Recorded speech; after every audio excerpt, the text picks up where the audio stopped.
Back to the triathlon channel. As promised, I'm going to do a review on how this season went, which if you've seen any of the others, you'll know it was a great season for me. But really what I wanted to get across was what did I change to previous seasons to how I got to where I wanted to be this year. So I did a number of changes which ultimately I think made a huge difference to my overall performance. So I'm going to share those with you, and hopefully one of them or some of them will help you improve in your triathlon races. So first of all, let's review what happened this year. So I headed off into my first race at UK Triathlon in Whitchurch. That was my first 70.3 in 18, maybe 20 months. So obviously because of lockdown there was that delay, best part of a year, but then prior to that I was injured and didn't complete races, didn't get to races, so it was a long time coming. So first plan of action for that race was to go and just sort of clear the cobwebs and see how I did.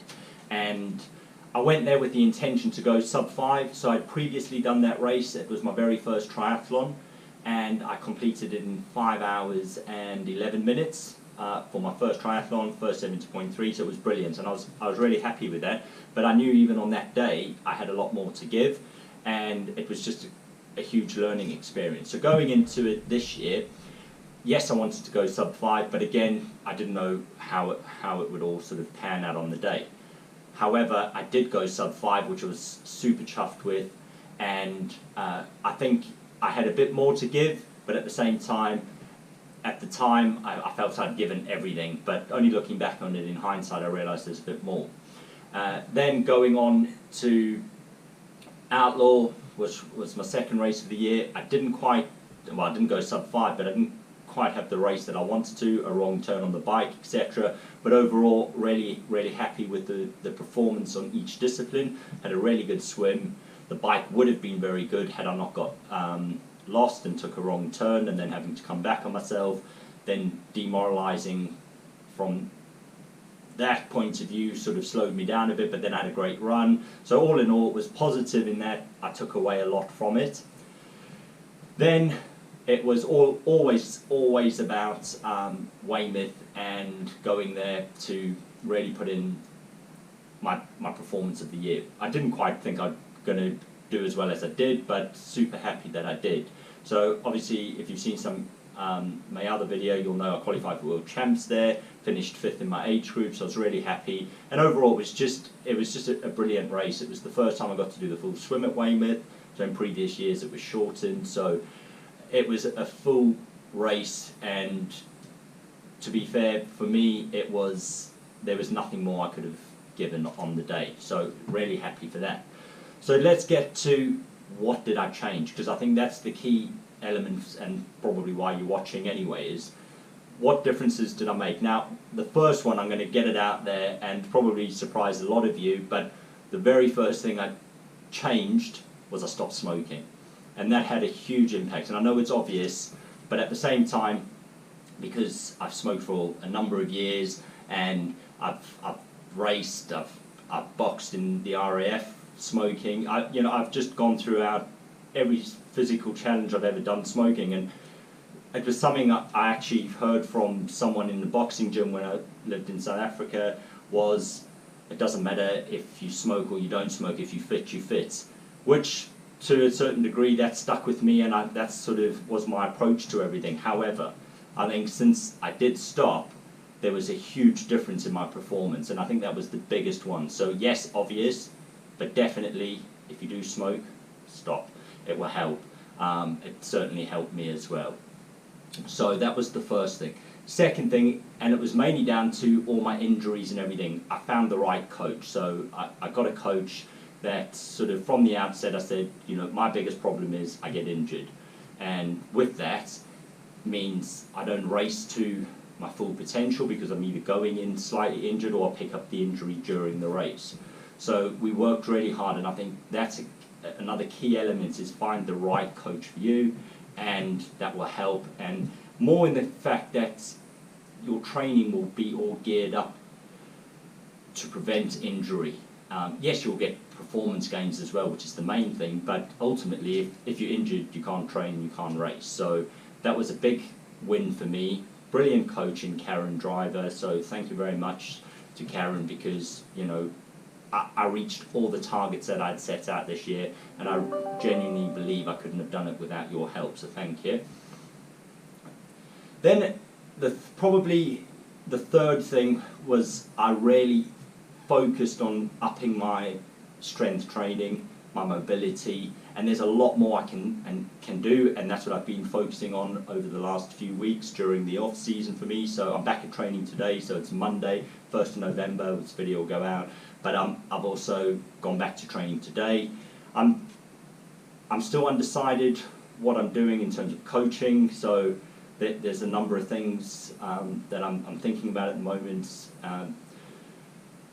With work and with training and everything else, with the goals next year, I'm still undecided to what I'm doing. So do I go back to a coach? I'm thinking of maybe just going at it alone again. I don't know. So I'll give you an update when I finally decide on what I'm going to do. So the strength training and the mobility was a huge factor. Now, because I'd spent so much time injured before, and I saw a load of physios and chiropractors and osteopaths and just about anyone that could remotely help, I saw them, and I went to them for a number of months, weeks, all the different ones trying to get fixed. And the common theme was always, because I suffered with my hips mainly, my knees a lot of it as well, it was just down to weak glutes is what the sort of common theme was from all of them anyway. So I focused a lot more on strength training, but also doing, and I was guilty of it, and I'm still slightly guilty, but I'm getting a lot better, is I do a proper warm-up now before I get on the bike or go for a run. I train early in the morning, that's what works for me. So what I used to do is get up, have a coffee, get my running kit on, and out the door. I'd shake my legs out for a little bit, just the usual sort of flicking of the legs, maybe a few jumps, and then off I went. And some of those were really high-intensity sessions, interval training, and everything else. So my body just wasn't prepared for it enough, and I know they would have caused a lot of the problems. So taking the time to warm up properly definitely helped. And I went the whole season injury-free, which was brilliant, and the first time that I've done that, so I'm really happy about that. But like I say, I could have done a lot more, and I'm now focusing on doing a lot more. One, because I think it will help with my overall performance, not just the injury side, but I think I'll get quicker, I'll get stronger on the bike, so it all has a knock-on effect. So don't neglect the strength work and the mobility side of things. And I'll share some different bits and pieces that I do on that as well, which might help, but specifically on isolating sort of the muscle groups that are all triathlon related and building those up. I know it's a lot because, especially if you're doing sort of middle distance, long distance racing, the training can seem a bit overwhelming and there's so much to do, and where do you fit in these sessions? But again, you can fit them in, and I'm going to show you how. And even if you can't, I would cut one session to do strength. It's just my opinion on it. I'm sure some will disagree, but ultimately, if you're going to be injured, you're not going to get to do those sessions anyway. So make some time for strength training. These are just added little bits and pieces that I did. So yes, I think they all helped, and I'm a sucker for trying new things. And the guy that I saw that did my bike fits, he recommended to me trying turmeric, and so I drink turmeric tea. I'm actually having one now, and I put some on the food. He said put a bit of black pepper in with it, it activates it a bit more. So I do that, and that all helps recovery and inflammation. So I'm not saying 100% works because I don't know, but I went this whole year doing it, trying it, and like I say, I went injury free. So it could be all these things combined, it could be isolated to one of them that I've done, I don't know, but I'll continue to do them. So if you haven't heard of that, definitely try it. I won some Perform Collagen Gels, which I tried, and again, they were really, really good. They actually were stopping the clicking in my knee, so I've continued with that now. So I'm on the capsules now, so I'll continue with that. So that's collagen that I'm trying. I've got a load of different recovery aids that I'm using as well. like an acupuncture mat, and I think that made a huge difference. Definitely sort of releasing tension in the lower back, the shoulders, and the glutes. So I've tried those, and I'll share some of the things I've done with them as well. But these are all little things that help. But ultimately, to summarize, I think, don't neglect the strength work 100%. If you smoke, stop, and just go about, you know, trying different things all the time to see what works for you. If you haven't got a coach, I'm not saying go and get one, but it definitely helps, especially if you're finding that you're getting injuries all the time. But find the right ones, speak to them about what your issues are, and they will help you. And I think, if anything, they can just monitor your performance. But if you're not too analytical and into the numbers and able to sort of go on feel, especially if you're new into triathlon, because it can be a lot. I get it's also expensive, but at the same time, depending on what you're wanting to do and what you're wanting to achieve from it, I would recommend. So I hope that's helped. Thanks for watching, and I'll be sharing some of my strength work that I've been doing, some of the mobility stuff, so you can look out for those.